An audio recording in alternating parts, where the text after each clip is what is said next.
Okay, yesterday we had seen the difference between what is distance and what is displacement, and today we have to see what is exact difference between distance and displacement again. So फिर से एक बार एक example consider करते हैं, क्योंकि example से आप बहुत अच्छे से समझ पाते हैं कि क्या डिफरेंस है. एक सर्कुलर ट्रैक है, ऐसा सर्कुलर पाथ है.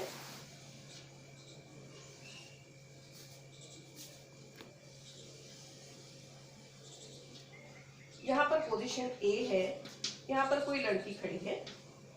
A girl is standing here at the position A, and the radius of this circular path, circular track is 100 meter. Girl is walking on this path and return back to A. She starts from A and again return back to A in this way. इस प्रकार जा रही है और वापस यहाँ पर ही return आ रही है. सो क्वेश्चन ऐसा है कि यहाँ पर उसका डिस्टेंस कितना होगा और डिस्प्लेसमेंट कितना होगा.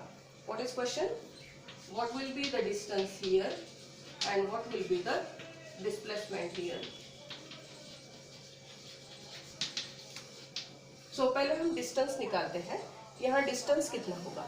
हमको डिस्टेंस की डेफिनेशन पता है कि distance is the actual path followed by the object between initial and final point.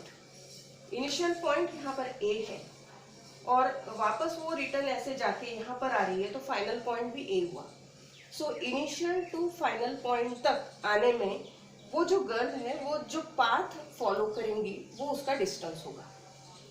तो वो पाथ, ये ऐसा पाथ वो फॉलो कर रही है, इसका मतलब आपको अगर उसका डिस्टेंस निकालना है तो सर्कल का सरकमफरेंस निकालना पड़ेगा.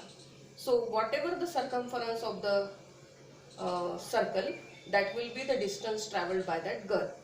So girl कितना distance travel करेंगी. Distance आपको निकालना है तो आप निकालेंगे 2 pi r, that is the circumference of this circular path. So यहाँ पर हम pi की वैल्यू डालते हैं 3.14.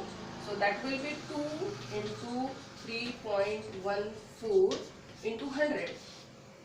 So that will be 2 into 314. So that will be 628 metre. देखो हमने क्या किया, डिस्टेंस ट्रैवल निकालना था तो डिस्टेंस होता है एक्चुअल पाथ. तो एक्चुअल पाथ वो लड़की क्या फॉलो कर रही है, ये ऐसा. इसलिए डिस्टेंस निकालने के लिए हमने ये पाथ जो है इसका सरकमफरेंस निकाला. तो सरकमफरेंस का फॉर्मूला है 2 पाई r. तो r की वैल्यू हमने 100 डाली और आंसर आया हमारा 628 metre. So what is the distance here? 628 metre. Now we have to find out the displacement here. What we have to find? We have to find displacement. Okay, अब displacement का definition क्या है? Displacement is the shortest distance between initial and final point. Initial position और final position के बीच का मतलब shortest path जो होगा वो. अब यही इनिशियल पोजीशन है और यही फाइनल पोजीशन है.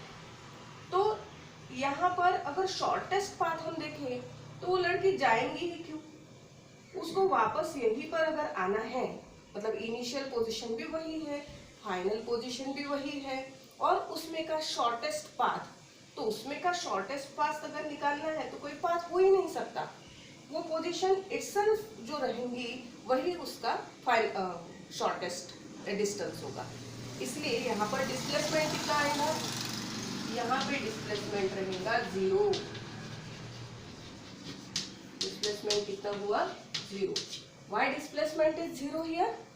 क्योंकि इनिशियल पोजीशन भी वही है और फाइनल पोजीशन भी वही है, इसलिए डिस्प्लेसमेंट है 0. ओके, अगर हम दूसरा कोई लेते हैं, यहाँ पर सपोज कोई कार खड़ी है ए पोजीशन पर और वो बी तक जाती है, 300 मीटर अगर जाती है और वापस उसी पोजीशन पे आती है 300 मीटर. तो आपको अगर डिस्टेंस निकालना है तो आप क्या करेंगे? उसका एक्चुअल पाथ कौन सा हुआ? फिर डिस्टेंस के लिए हम क्या निकालते हैं? Actual path. तो एक्चुअल पाथ फिर कौन सा होगा? यहाँ जाने में 300 मीटर और आने में 300 मीटर। सो 300 प्लस 300 कितना हुआ? डिस्टेंस हुआ 600 मीटर। ओके, क्योंकि उसका एक्चुअल पाथ है A to B and B to A. So what will be the displacement here again? Again यहाँ पर डिस्प्लेसमेंट होगी 0, क्योंकि A से B तक जाना है और B से वापस वही A पर आना है। मतलब इनिशियल पोजीशन और वही A है और फाइनल भी A ही है। ओके, इसलिए वहां डिस्प्लेसमेंट कितना हुआ? 0।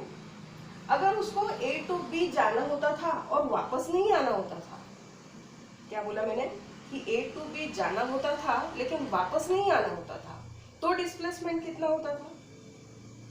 तो उसका डिस्प्लेसमेंट होता था 300 मीटर, क्योंकि ऐसा सिर्फ जाएगा है ना, लेकिन वापस आना है ना।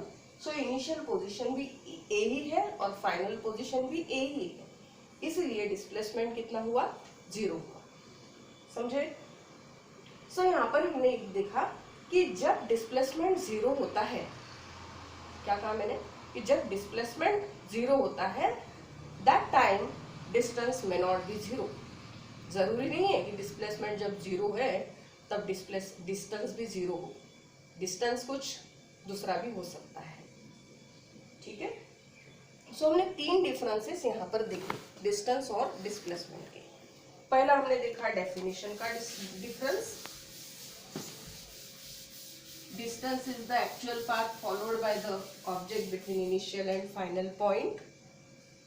फिर displacement का definition, it is the shortest distance between initial and final point.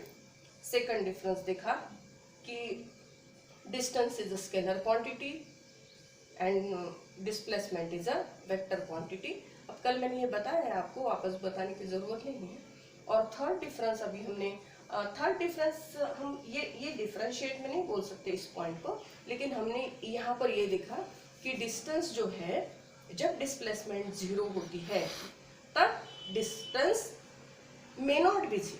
मतलब when displacement is 0 distance may not be 0। Okay, अब एक डिफरेंस और हम देखें। फिर से कंसिडर करते हैं पोजीशन A, पोजीशन B और ये है position C।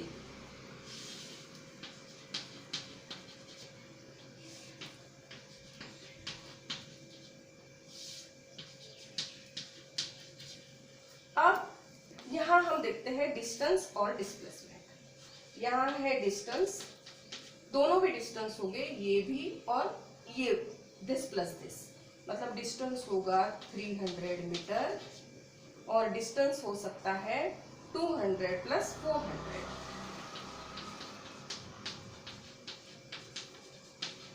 Equal to 600 metre.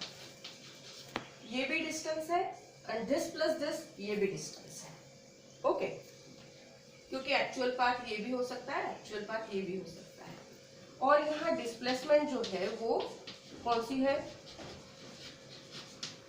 Displacement है सिर्फ ये 300 मीटर। ये वाला डिस्प्लेसमेंट ऐसा वाला नहीं है, क्योंकि ये शॉर्टेस्ट पाथ नहीं है, ये शॉर्टेस्ट पाथ है, तो डिस्प्लेसमेंट हुआ 300 मीटर।